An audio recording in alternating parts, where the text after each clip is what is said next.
Assalamualaikum warahmatullahi wabarakatuh. Halo anak-anak semuanya, kita kembali lagi di video pembelajaran akuntansi pemerintahan.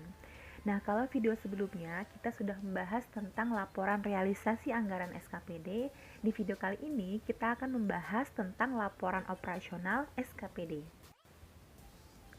Berdasarkan neraca saldo setelah penutupan LRA, akuntansi SKPD akan mengidentifikasi akun-akun yang termasuk dalam komponen laporan operasional untuk kemudian disajikan dalam laporan operasional. Nah, laporan operasional itu disusun untuk melengkapi pelaporan dari siklus akuntansi berbasis akrual atau full accrual accounting cycle. Nah, untuk struktur dan isi LO atau laporan operasional SKPD itu terdiri dari 3. Yang pertama adalah pendapatan LO, yang kedua beban LO, dan ketiga adalah surplus atau defisit LO. Lalu kita akan melihat ke contoh laporan operasional SKPD. Di sini ada contoh laporan yang Ibu ambil dari buku lensa pajak oleh Pak Irsan Lubis.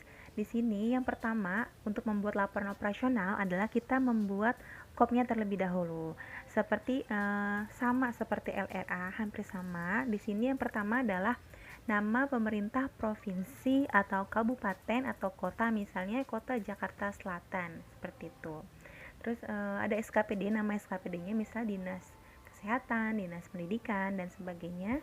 Lalu nama laporan operasional dan periodenya. Di sini contohnya adalah untuk tahun yang berakhir sampai dengan 31 Desember 2000X1 dan 2000X0. Lalu berikutnya kita akan melihat ke tabelnya. Di sini yang pertama adalah kolom nomor untuk nomor urut, lalu ada kolom uraian, ini untuk nama rekening dan keterangan. Kita bisa lihat di sini yang pertama ada unsur pendapatan, yang kedua ada beban, dan yang ketiga adalah surplus atau defisit LO. Nah, nanti ini seperti LRA ya, jadi dia itu tidak dirinci per kodenya, per unitnya, tapi nanti dia akan dikelompokkan lagi. Caranya hampir sama dengan LRA. Nanti akan Ibu jelaskan berikutnya.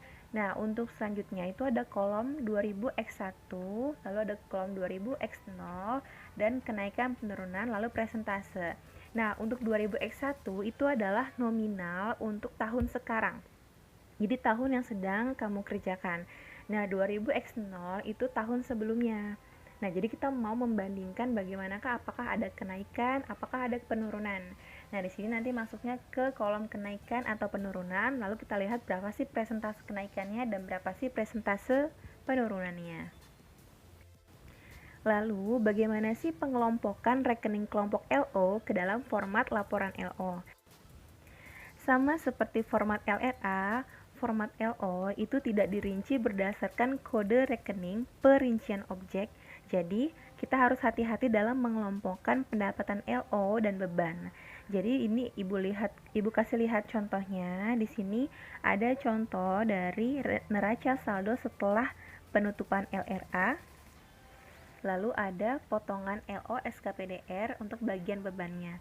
Di sini bisa kita lihat bahwa ada beban gaji pokok, beban tunjangan keluarga, beban tunjangan jabatan, dia masuknya ke dalam beban pegawai.